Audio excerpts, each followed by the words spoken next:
Hey, I'm Hill Carmichael. David Sher, nice to meet you. Nice to meet you. Dave, what do you do? Well, I spend most of my time writing a blog called comebacktown.com, but I also have an ownership interest in a collection agency called Sher, and I do some business development for Intermark Group, which is an advertising agency. Very cool. Well, tell me about Comeback Town. Comeback Town was really started because I wanted to see if we could do something about changing the government structure of the Birmingham region. And I'm searching for a vehicle to try to get people educated to let them know what the possibilities would be. So that's kind of how it got started. Were you always passionate about government structure and civic engagement, or did this something that kind of happened organically? Yeah, when I was like in 4th grade, I said, I want to really work on government structure or something. No, in fact, it would probably be the last thing you'd probably figure out that we'd want to do. But as it turned out, through the years, I ended up taking leadership roles in a lot of the, I guess, economic development organizations in Birmingham. I was chairman of the Chamber of Commerce. I was chairman of Operation Birmingham. I was chairman of City Action Partnership. And when the Chamber took trips each year to different cities to see what best practices were, I got a sense of what other cities were doing and what Birmingham wasn't. Right.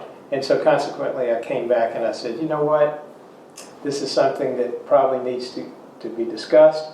And yet I couldn't get anybody to talk about it because everybody said, oh, we'll never change the government structure. Birmingham's never going to amount to anything. Birmingham's always suffered from very low self-esteem. Right. And so I figured I could do double duty. We could write some pieces that would uplift Birmingham, but also point out some of the things that we could do better here. Yeah. What's your readership like? For the detail of readership, I would say that because you can look all that using social media and so forth. When your blog, you can kind of pretty much tell who's looking at who's and how many people. Primarily, it's all age groups, but I would say 25 to 35, 39 is probably the heart of it. And that was a surprise to me because I'm obviously older than that demographic. But I think it's the young people of Birmingham who really want to see things better. Yeah. A lot of the people who are pessimistic and can't think Birmingham can do anything is more of my age group.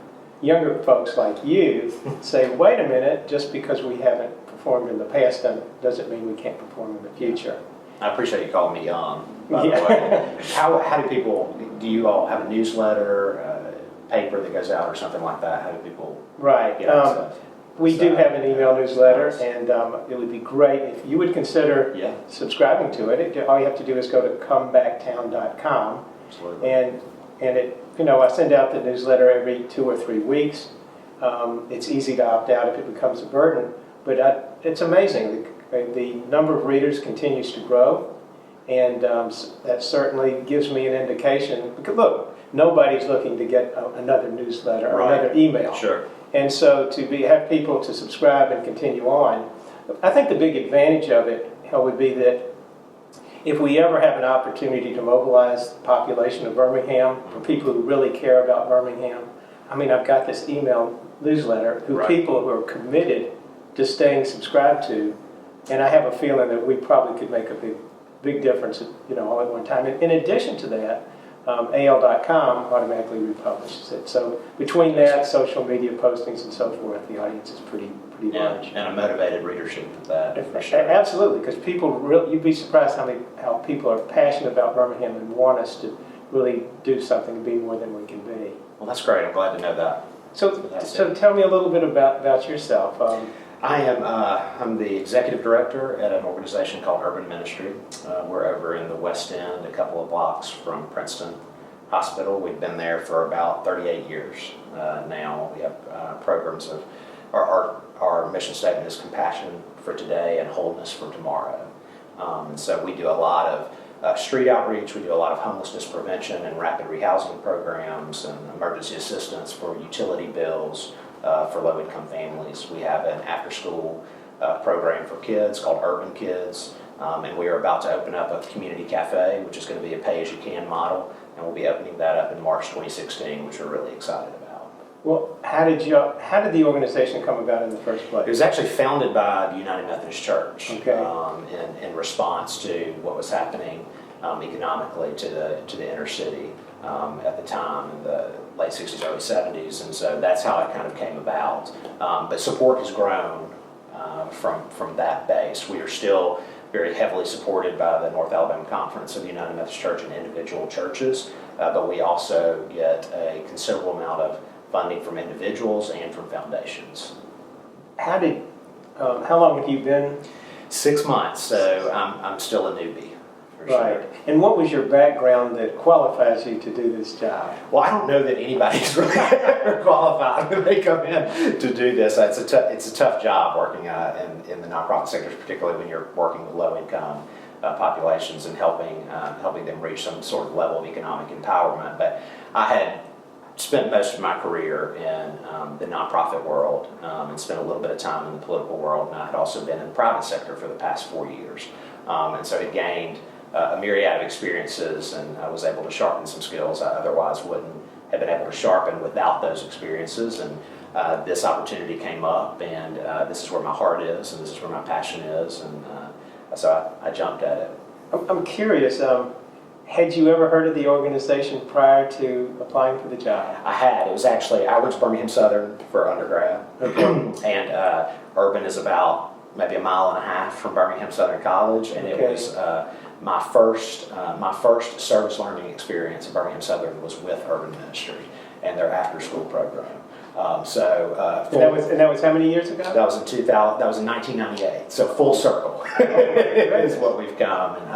And I'm a United Methodist, and so being United Methodist, you hear about Urban Ministry because it's kind of the downtown mission of the United Methodist Church. Mm-hmm. So a neat connection there for sure.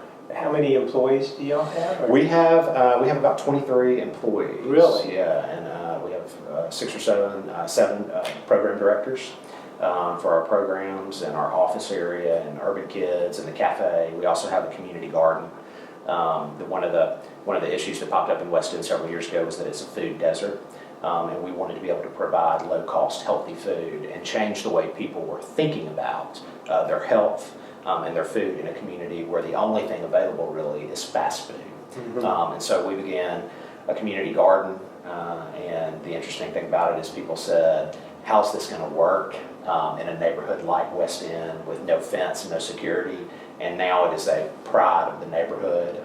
People look out for the garden for us when we're not there. People come and work in the garden. And in 2016, when we open our community cafe, people will be eating produce from the garden in our cafe. It'll be cooked in much of our food. So we're really proud of that. Wow, it sounds like your organization has gone through a lot of changes through the years. It is going through a lot of change. We're moving, we're kind of moving from a charity-based model, a strictly charity-based model, to a social enterprise model with the cafe, and so that brings about its challenges, but we feel like it's worth it in terms of really showing that a small enterprise can thrive in West End and can pull other social enterprises in as well. So are you saying, make sure I understand, you're Sure. saying it's a for-profit portion? It is not. It's a nonprofit, but the difference between strictly being the charity-based model and a social enterprise is that social enterprises in the nonprofit space do generate some sort of revenue, but that revenue is reinvested back into the community. So it would be a revenue stream to sustain Urban Ministry. But from the cafe standpoint, what it does is it allows us to hire interns, young people from the neighborhood, and give them workforce skills and training. So they go through a two-year internship, and then when they're out of that, they're prepared to work in the food services industry. So that's what the money would generally be used for. Do you have any sense about how many people you may touch in a year's time? Gosh, when it was previously a soup kitchen, and so that's a big shift to the cafe model. And how long has it been since you made the we change? closed the soup kitchen about a year and a half ago in preparation for the cafe, beginning to open the cafe, and we are still serving meals out of there, but on a limited basis.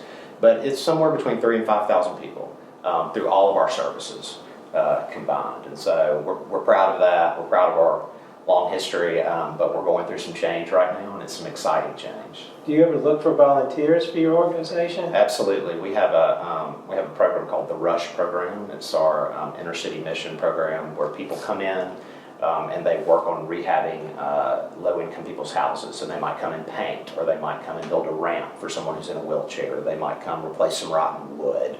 So we're always looking for volunteers to do that. If someone wanted to volunteer, how would they go about that? You would need to go online at urban-ministry.org and check out our volunteer opportunities, and all of our contact information is on there as well.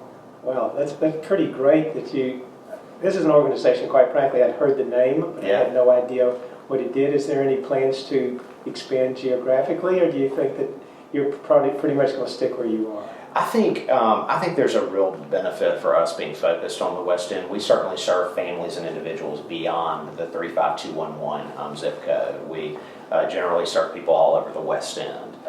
But our history is really rooted in that West End community. And so in terms of central operations, we will likely stay there. Our Rush Program Center, though, however, is in Midfield, actually. It's at the old Walnut Grove United Methodist Church. And so in one sense, we are expanded.